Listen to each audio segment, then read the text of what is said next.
Since we can remember, our culture has been a guide and a source of security in good times and in bad. However, many of the teachings handed down from our elders that have guided Anishinaabe in the past are in danger of being lost. Far too many are losing sight of the life lessons our ancestors passed down from generation to generation. It is through our cultural teachings that we as people gain strength and understanding of our Minnow Bamadazuwen way of life. Together, we will examine many of the problems our Anishinaabe people are facing today. We will also discover how a determined effort by the White Earth Nation is making a positive change in our communities and a difference in the lives of at-risk youth. You're our future leaders. You are. You are our hope. You are the person that is going to maybe one day be a police captain. Maybe you're gonna join the army. Maybe you're gonna do something great. Maybe you're gonna go be a scientist. Maybe you're gonna be a school teacher. But these are what we are trying to instill in you, because one day I'm gonna be gone. And I hope that when I'm gone, that you can say, this helped me out a lot.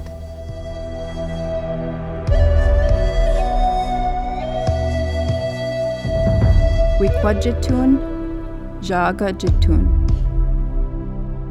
We have an onset of crimes that occur within the White Earth Nation, and I have seen all kinds, mainly with the youth. I find that there's a difference between the crimes that I saw when I was the assistant and the crimes that I'm seeing now. Now I'm starting to see youth engage in bigger crimes, burglaries, major thefts, assaults against not only each other, but the more troubling one is against their elders. In certain situations, you see the same offender come through multiple times, sometimes on the same charge, sometimes on different charges.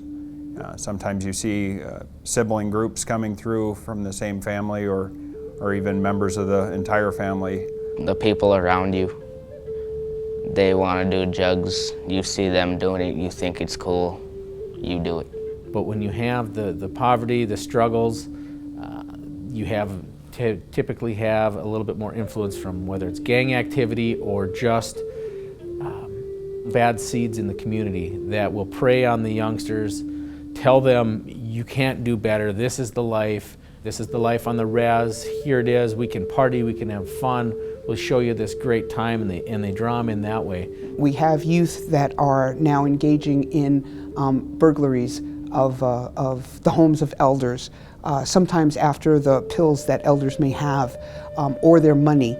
We notice that there's a spike right around the time when the elders are getting their assistance checks. And it doesn't seem like punishment really is a factor for them. I think it's more of a need or a want. Their needs aren't being met, so they think they have to do that, to meet some of those needs.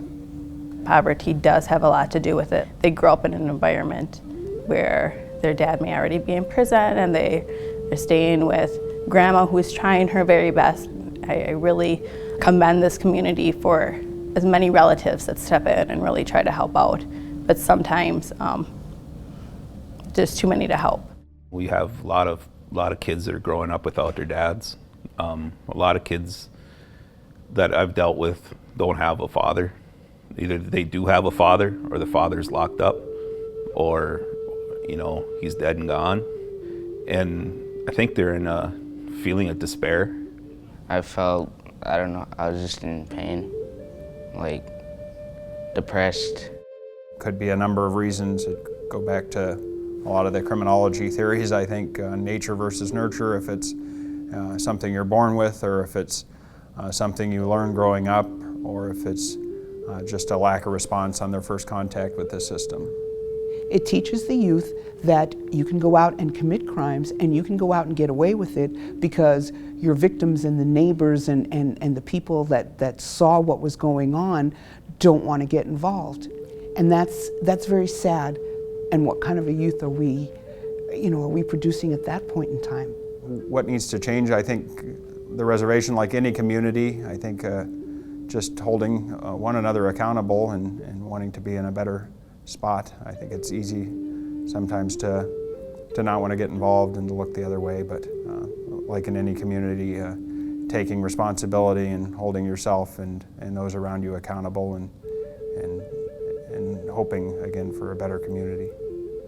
We're going to continue to have the thefts, the burglaries, all those type of crimes, the DWIs, because until we help solve that problem, we're just not going to ever get to the root of the issue, because I think that is the main starting point of why things are happening, and we need to be able to address that and get the programs available to help heal these folks.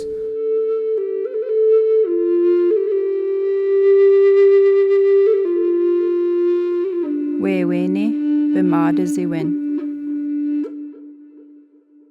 Within the White Nation alone and every tribe within the United States, we have 3 judicial systems. If a youth gets in trouble with the law, you have the internal of the tribal court system, the county, the state, and at the federal level. The judicial system for juveniles is set up to rehabilitate rather than punish. That is our first and primary goal, to do everything we can to try to rehabilitate. And that's what I look at. What can I do to help this juvenile when I'm prosecuting a case? So I think we give people who really do want to change an opportunity. And without the judicial system there, providing resources, giving opportunities. Resources can mean money, can mean institutions, can mean like counseling. Virtually nobody in this area would be able to afford those kinds of things. Treatment is insanely expensive. Even private counseling is extremely expensive, and it's not always covered by your insurance.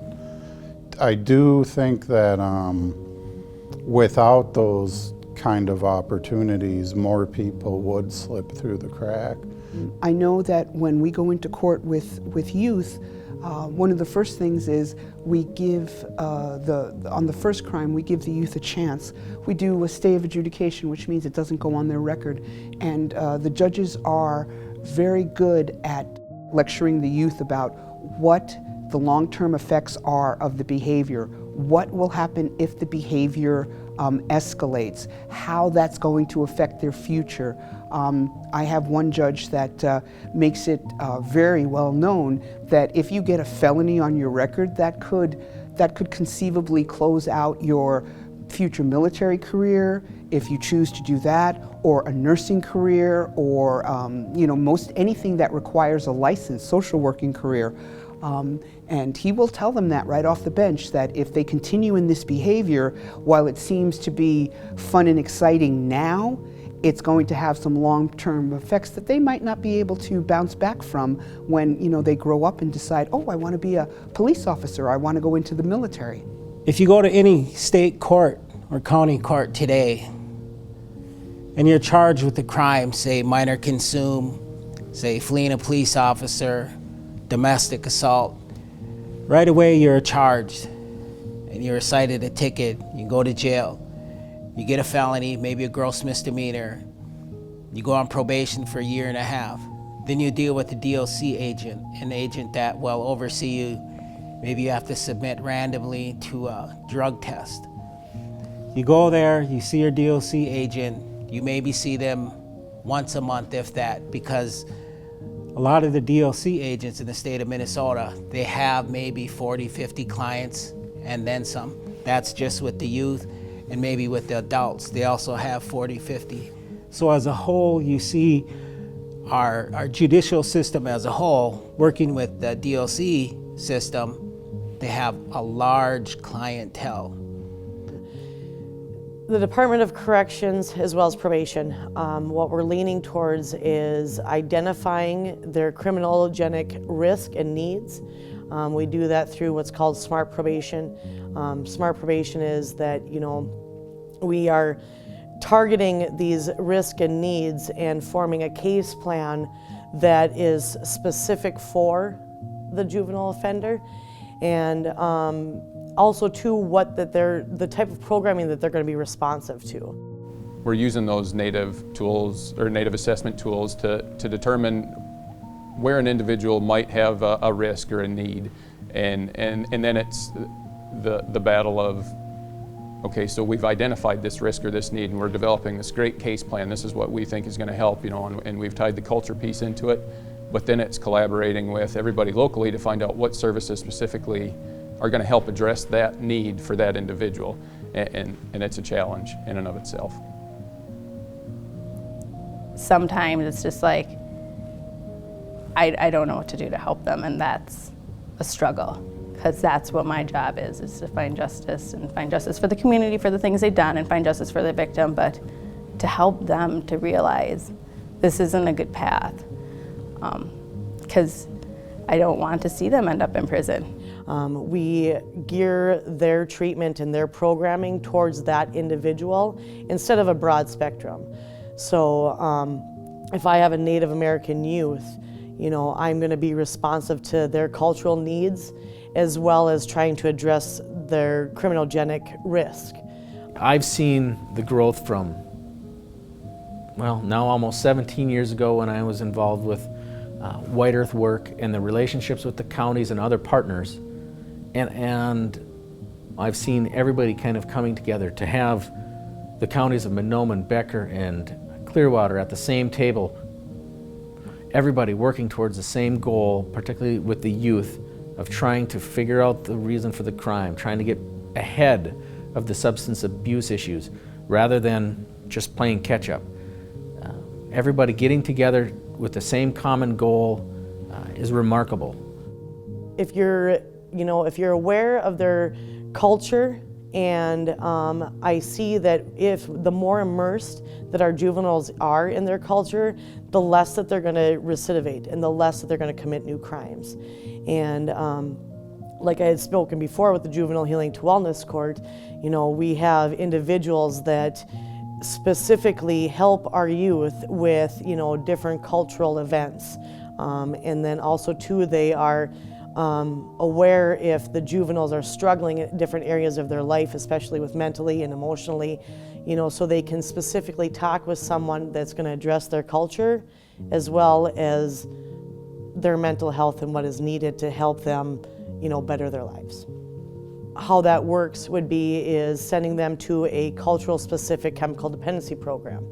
We have a few in the state that I'm aware of that I have sent juveniles to that have been successful. If they choose to go to the Juvenile Healing and Wellness, the Juvenile Healing and Wellness is a program that is a 9-month program. It gets put into disposition At the state level, the judges and the county attorneys and the defending attorney all agree this individual will go through the Juvenile Healing to Wellness. They'll go through the program. We will monitor them. We'll do home checks. We'll help them out with school. We'll help them out with all types of day-to-day issues.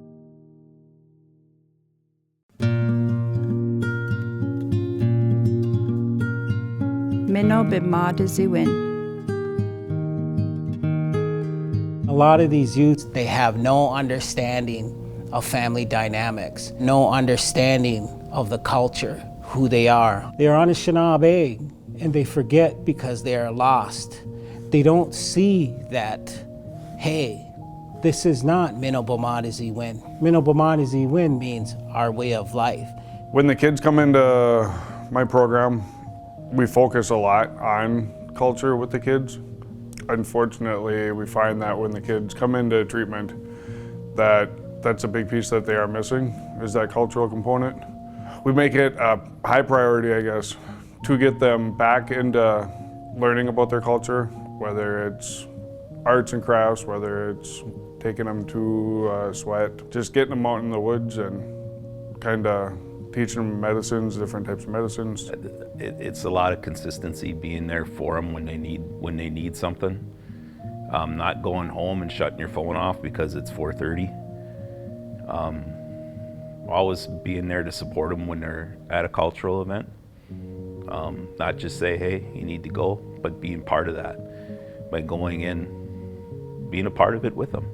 I mean, it's the best thing you can do. You gain a lot better relationship with the kids. They realize that you're not just there saying, this is what you need to do. No, I'm gonna go home today and worry about what's going on in my life.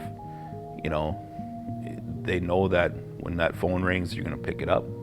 They know when a cultural event's gonna happen, that you're not just talking about being there, you're gonna be there, you're gonna be a part of it.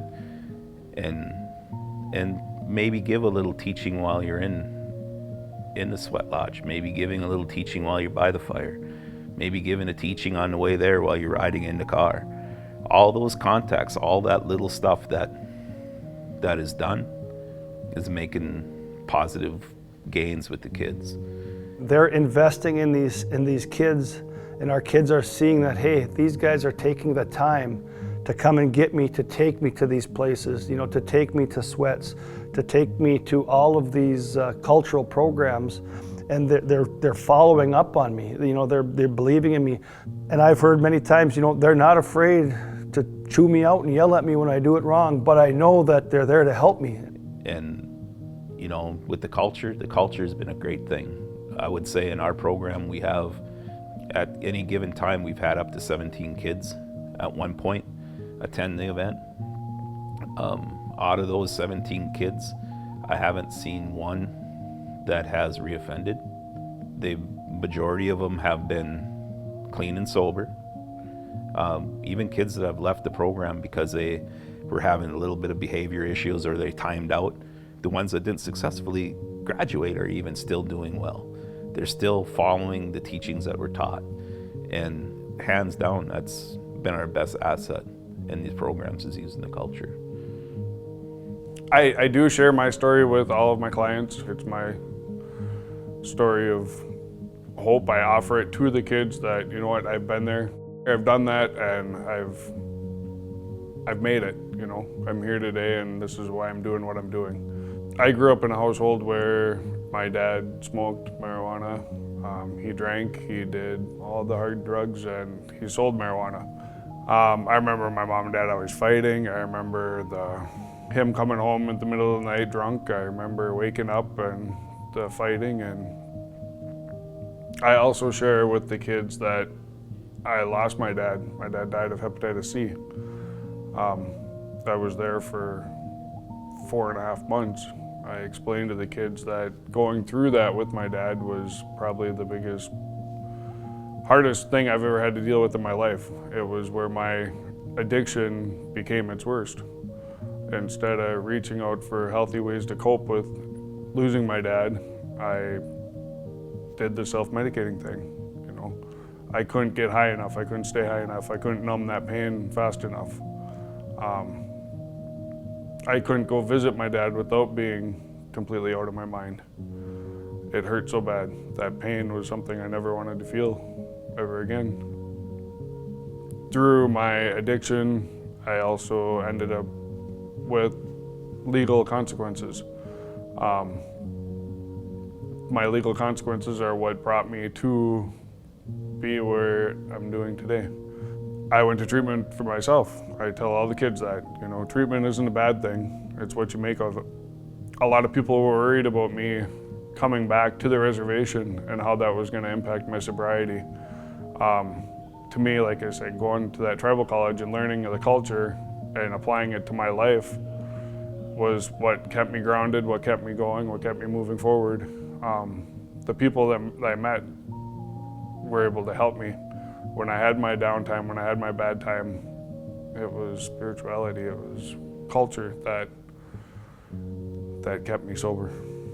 So after going to the colleges and starting my job up here, we had found out that the kids were wanting and needing something. We had a counselor at the time that was willing to start a sweat lodge up in Ogama there. And we were having such success from the kids, and me too. I was not only the kids, I was finding that when I would go into that lodge and I would come out, that I was able to leave all the stress, all the chaos. So by me finding out that, you know what, if this works that good for me, I know that these kids are going to benefit from it. And I guess we moved from one sweat leader to another advisor that is making it happen for these kids every week. I've watched when the eagle feather comes out. I've watched the discussions with these kids in court about why this is wrong, why their behavior is wrong, and why it is not showing the respect to their elders and the importance of that. And I've watched some of these kids, they're pretty hardened kids, take this to heart. So I think bringing culture has brought a different respect level for many of these kids and helped them realize their behavior needs to change. They're not making their culture proud, they're not making their family proud, the elders proud, or their culture proud by their behavior, but they see the positive, the encouragement that comes about from when they do change that behavior. They see the acceptance, they see the pride that it comes with that, and I think that's a great growth for them, and it's teaching them if you act in a certain manner, culturally everybody begins to accept you, they start taking pride, it starts building up their own self-esteem and gets them on the right path. His story is basically, he'd kind of had some epiphanies at certain part of his life, and once was while he was out racing and he was hungover, he said, and he was thinking about, you know, you put tobacco out before you begin racing, and it just occurred to him that, you know, this kind of drugging and drinking life is the exact opposite of how our ancestors wanted us to live. I know 2 or 3 kids, when they came in, that's all I heard when they came into our program. They're not going to be, you might as well just forget it, just put them off to the side. They're not going to make it. They're not going to do it. They've come in, they've had the consistency of the program, they've had the culture, they've related with their culture, they listen to the stories that are told to them, they listen to all the teachings that are told to them when they're in the sweat, when they're around the sweat by the fire. They listen to all that, and they've taken it and they've used it in their daily lives, and those kids have been really successful. I have nothing but hear good things about them, and a lot of it's relating to the culture. My life was going down the wrong road, the wrong path, and I needed some advice and help to get me through hard times in life. I just found this program that helped me through hard times in life, and it got me on the right path to sobriety. There are several youth that I can think of that are benefiting drastically from the services that are being offered to them. There's a girl that comes to mind specifically where home life is not good. It never has been, and it hasn't been for the last 16 years. She's managed to make her way into the system, but now she's at least going to school. There's been no further charges brought against her, anything of that nature. She's being monitored extremely well. I mean, she's having contact with me on a very regular basis, but through the wellness court, she's being supervised. She's getting UAs probably 3-4 times more than I'm even capable of doing just on a day-to-day basis. And she showed me her iPhone that she had, you know, she got her next level, and so she was so proud of it. Everyone needs to have ties. You need to know who you are and where you came from. That instills pride. And the culture, when the youth are taught their culture, they are given a rich book of knowledge. If they listen, they'll learn things that will instill pride, knowledge, and just make them well-rounded, respectful people. You know, I do believe strongly that all schools would, you know, they're going to benefit from culturally based programs that are specific, you know, to their area and their culture. I just think it shows the kids that there's an investment there. It shows the kids that there's a pride in that culture, and that they have a chance to be part of that culture, to improve upon it, you know, to maybe make a change if it needs to be changed for the better. So I think it's a no-brainer that you know, schools should be incorporating more of these culture programs in there, especially when the ones that are shown to really work. What we try to do is use the culture to approach them and say, you know, you can change, you can make a difference. Just because you grew up one way doesn't mean you have to live that way the rest of your life, that you are empowered to change yourself. You know, and that's what we try to do, is change your mindset and say, hey, you know, you can be something. You can be a cop, you can be a lawyer, you can be a doctor, you know. And once they embrace that, they do pretty well. They start attending the school, they start doing what they need to do, and hopefully it'll make a change. It's just those little things that make these stories successes. It's the little things that build up to, like I said, the possible outcome that we're all hoping for. As long as every youth knows their culture and have access to their culture, it does make them a better human being. It does make them a more productive adult in life. By seeing them change, we've seen drastic changes in the parents. When we can get these kids starting to sober up, we have a better chance of getting the parents on board with, you know what, you're either gonna make or break your son or daughter's chance of sobriety. The times that the child has straightened up, we've had the parents come forth and ask for help also. Being a true human being is not Drinking, skipping school, beating your mate, lying, stealing, cheating, stealing a car, not paying your bills. Being a human being in Anishinaabe and Minabamadaziwin is getting up in the morning, taking a shower, washing your clothes, being respectful to your parents, being respectful to your siblings, being respectful as a community member, saying "Gang Gayabe" no more to these drugs and alcohols that is plaguing a vast majority of the households within the United States and on our reservations.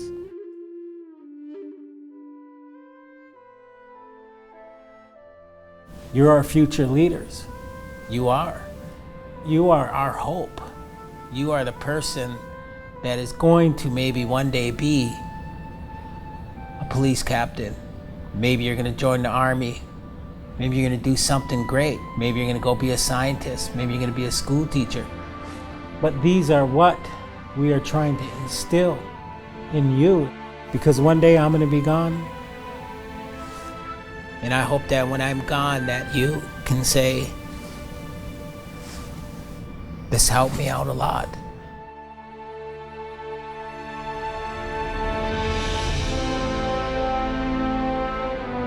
Dewe iganike. Giwita gaganuna diwag. Madu disun. Ishbenamo. Manaje idig. Anishinaabe ijatwawin. Gitche ayaag. Anishinaabe bimadaziwin. Anje bimadaziwin. Newije ayaag. Apena mo no dao. Mino ijiwe busy. Ishkode.